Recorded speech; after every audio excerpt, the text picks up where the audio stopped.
The Travel Transformation Podcast is proud to be partnered with Give the Goodness Global, an amazing global outreach project helping families in need all over Southeast Asia and beyond. Please check them out at Instagram.com/Give the Goodness Global today.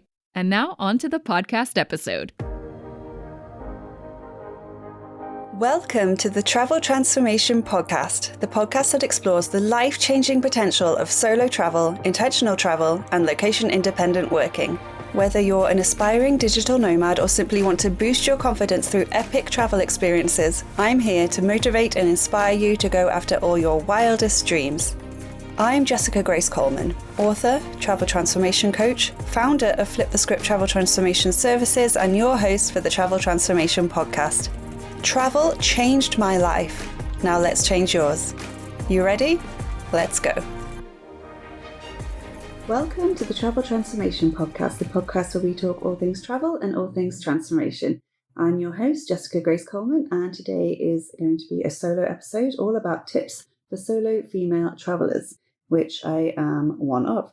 Another disclaimer, I'm still in the Basque Country. If you've been listening to my other podcasts, I'm still next to a very busy main road. And if you can hear the cars, I'm sorry, but yeah, I can't really do anything about that. Okay, so solo female travel.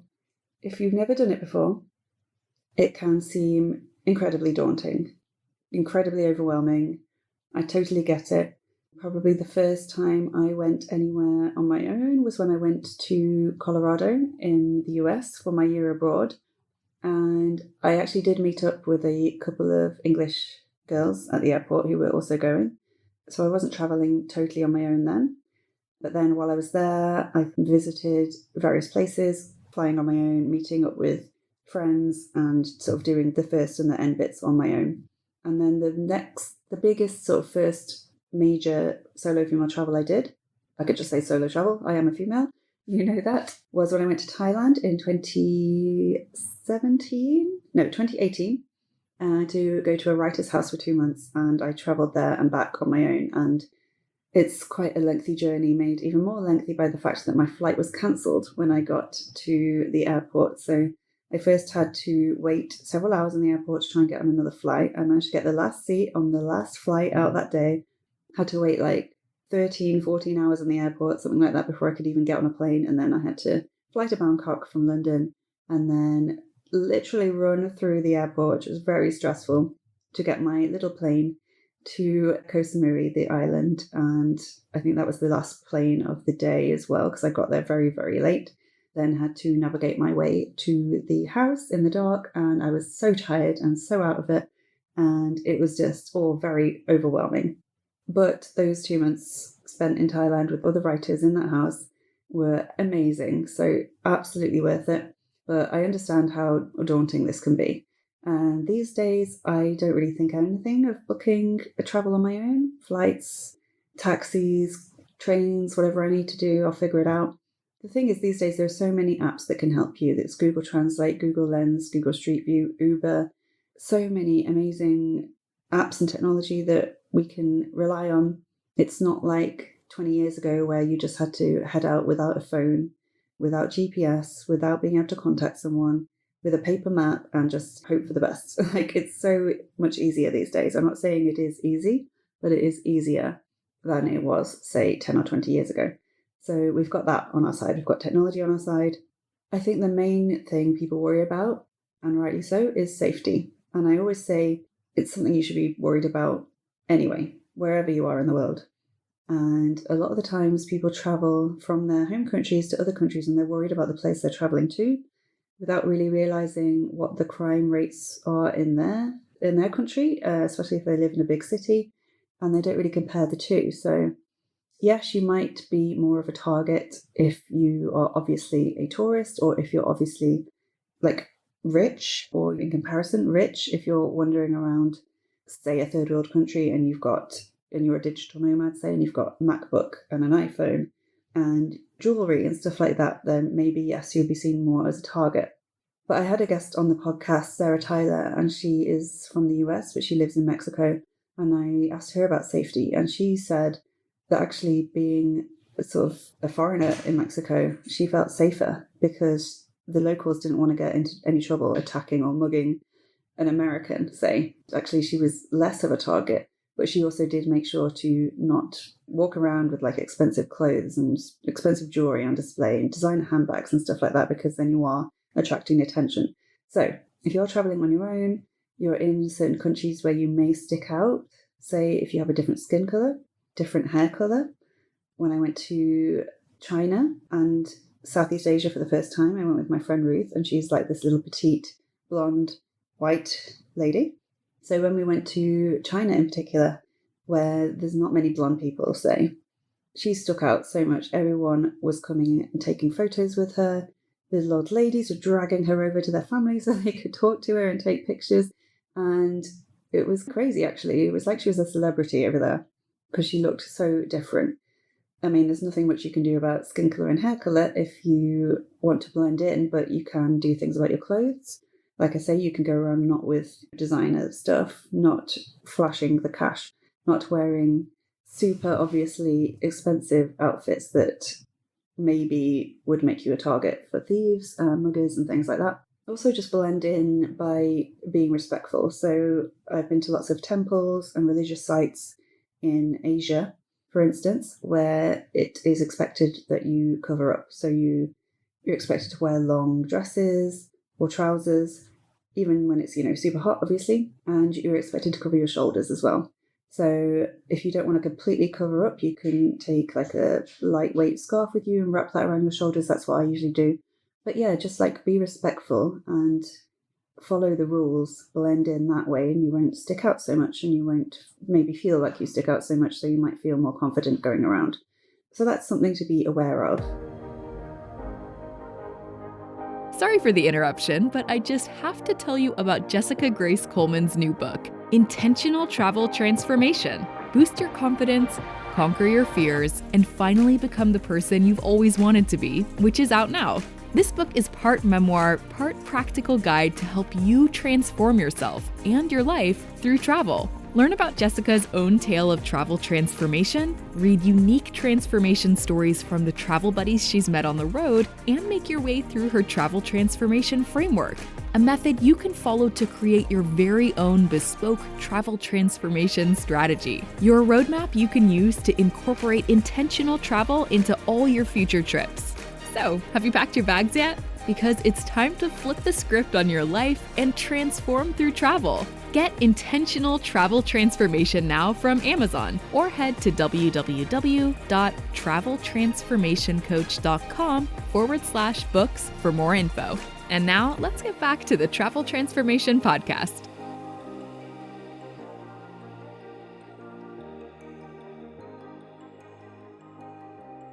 Another thing when you are traveling solo as a female, as much research as you can before you go. I'm sure you would do this anyway. I do it wherever I go, especially if I've never been there, especially if I'm going alone. But yeah, just familiarize yourself with the local area, with the language, if you can learn some language, some of the local language, or, some useful phrases, then before you go, then great. That will help you a lot. But like I say, make sure you have enough data on your phone so you can access Google Translate, Google Lens, things like that. That will help you when you're trying to navigate your way around, just so you feel safer. Really, I always go on Google Street View and look at the place beforehand. I feel like it's familiar before I even go, and then that makes it a lot less scary. Also, in terms of safety, share where you're going with family and friends. Make sure they know where you're going, when you're going, where you're staying. Obviously, they'll have your phone number, but if you can maybe give out the phone number and address of the accommodation where you're staying, I'm sure that will make you and the other people feel a lot better about it. And yeah, just check in with people. People always know where I am because I post on social media like pictures and photos, and a lot of it is just to keep a record for me because I like looking back on the memories and seeing where I was a year ago. So that's one of the reasons I do it. It also works with letting people know where you are and letting them know that you're still alive, and it will help friends and family feel like they're maybe traveling with you a little bit, and they'll know what you're getting up to, and they will feel less anxious about it.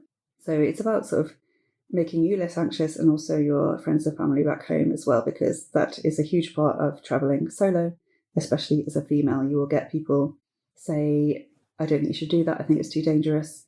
But as long as you're responsible, you plan ahead, you let people know where you are, you research the area first, also research like local laws and customs. In certain places, it's considered rude to do certain hand gestures, say, that might mean something good. Where you're from, it might mean something bad or disrespectful in other cultures. Also, in some places, it's respectful to refer to people older than you as a certain title. So if that kind of thing, you can look that up ahead of time and just make sure you know of any local laws and customs and make sure you respect them. Make sure you can stay connected when you're away. Like I mentioned, data. Make sure you either have enough data on your phone, check your phone plan before you go, or buy a local SIM card so you can make sure you have international roaming and all that kind of stuff. So obviously that helps you keep connected with people back home, but it also helps if you're out and about and you get lost and you need to use Google Maps, or if you don't know what to say to someone and you need to use Google Translate. Just make sure you've got enough phone data, and also along with that, make sure you have enough phone battery. My phone is terrible battery-wise, and so I carry a portable charger with me wherever I go, and I make sure that's always charged up as well, so I'm never going to be without power. All of this stuff is mainly, it's common sense, like be mindful of your belongings. Use a money belt or something like that if you have a lot of cash on you. These days you can use cards like Revolut. If you're in the UK, I use Global Money card by HSBC. So I don't even need to carry that much cash around with me, but if I do, then I will distribute it on my person, my carry-on and my luggage. Obviously, make sure you look after your passport, all that stuff, all the important documents. Make sure you have insurance, should anything happen. Trust your gut. This is a big one. If something feels dodgy, it probably is dodgy. If someone is asking you to go back to their place and you don't like the look of them, if someone's inviting you to hang out at a hostel bar with lots of other people, but you're not sure because it's an hour away from your hostel and you don't know how you're going to get back if you're in a remote area and there's no Ubers, just be sensible, trust your instincts. If someone seems like they might be slightly dodgy, like if something seems wrong, then just don't get involved. Just do what you need to do to keep safe. A lot of the times, maybe you'll just be overcautious. Better to be overcautious than to get into dangerous situations. So stay clear-headed as much as you can. Obviously, we all like a drink when we're traveling, but if you're on your own, don't get really drunk. Make sure you trust anyone who you get in a car with. Make sure they're sober. All the usual stuff that you would do to stay safe at home, do that when you're away.